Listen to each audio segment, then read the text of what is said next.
ខ្ញុំសួរទៅអ្នករាល់គ្នាតើធ្លាប់មានពេលណាដែលនរណាម្នាក់ធ្វើអ្វីដែលល្ងង់ខ្លៅហើយធ្វើឲ្យស្ថានភាពកាន់តែអាក្រក់ទេឧទាហរណ៍បើមនុស្សជិតស្និទ្ធនឹងអ្នកម្នាក់ប្រព្រឹត្តឥរិយាបថឆ្លើយឬក្រអឺតក្រទមហើយបង្កបញ្ហាបើមាននរណាម្នាក់ដែលស្ងប់ស្ងាត់និងឆ្លាតវៃចូលមកដោះស្រាយវិបត្តិនោះបានវាពិតជាអស្ចារ្យណាស់មែនទេវានឹងធ្វើឲ្យផ្ទះឬកន្លែងធ្វើការរួចផុតពីភាពច្របូកច្របល់នៅក្នុងព្រះគម្ពីរមួយសាមយូអែលចំពុក25មានស្ត្រីម្នាក់ឈ្មោះអាពីកាដែលជាមនុស្សបែបនេះឯងប្តីរបស់នាងឈ្មោះណាបាជាមនុស្សឆ្លើយនិងអាត្មានិយមណាបាបានជេរប្រមាថដល់ដាវីតហើយដាវីតដែលខឹងខ្លាំងបានសម្រេចចិត្តសម្លាប់ណាបានិងកូនចៅរបស់គេទាំងអស់ស្ថានភាពពិតជាអាចខ្លាចជាគ្រោះថ្នាក់ខ្លាំងណាស់ប៉ុន្តែអាពីកាបានចេញមុខនាងមិនបានភ័យស្លន់ស្លោឬនៅស្ងៀមទេនាងបានយកអាហារដាក់លើសត្វឃ្លាហើយទៅជួបដាវីតដោយប្រើប្រាជ្ញាភាពរៀបទៀបនិងភាពក្លាហាននាងបានធ្វើឲ្យដាវីតស្ងប់ចិត្តនិងបានរារាំងសង្គ្រាម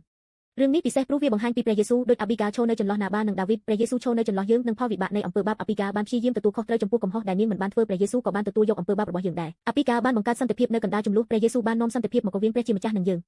ប៉ុន្តែអាប៊ីកាមិនបានឈប់នៅទីនោះទេនាងបានប្រាប់ដាវីតថាព្រះជាម្ចាស់មានផែនការធំជាងនេះហើយរំលឹកគាត់ថាគាត់ជានរណាយើងក៏ដូចគ្នាពេលខឹងឬឈឺចាប់យើងងាយភ្លេចថាយើងជានរណាយើងចង់សង្សឹកចង់បញ្ជាក់ថាយើងត្រូវចង់ដោះស្រាយបញ្ហាដោយដៃខ្លួនឯងប៉ុន្តែដូចអាប៊ីកាព្រះយេស៊ូវប្រាប់យើងថាចូលជឿលើព្រះជាម្ចាស់ហើយប្រគល់ឲ្យទ្រង់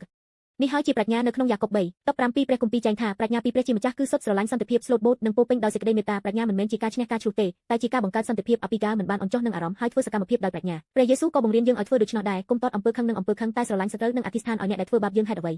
ព្រោះព្រះជាម្ចាស់មើលឃើញអ្វីទាំងអស់ដូច្នេះតើរឿងនេះផ្ដល់មេរៀនអ្វីដល់យើងនៅថ្ងៃនេះយើងក៏អាចក្លាយជាអ្នកនាំសន្តិភាពនៅក្នុងផ្ទះកន្លែងធ្វើការឬសហគមន៍បានដែរមិនចាំបាច់ចូលរួមក្នុងរាល់ជម្លោះទេរឿងខ្លះប្រគល់ឲ្យព្រះជាម្ចាស់ទៅវាប្រសើរជាងហើយយើងអាចរស់នៅដោយរៀបទៀបបម្រើអ្នកដទៃដូចព្រះយេស៊ូវ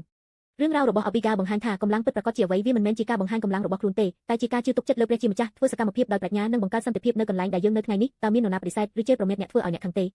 តើអ្នកចង់ឆ្លើយតបដោយអារម្មណ៍ទេចុះបើអ្នកជ្រើសរើសសន្តិភាពដូចអាប៊ីកាវិញបើអ្នកសាងស្ពានសន្តិភាពដោយភាពរៀបទៀបអនាគតដ៏អស្ចារ្យប្រហែលជាកំពុងរង់ចាំអ្នក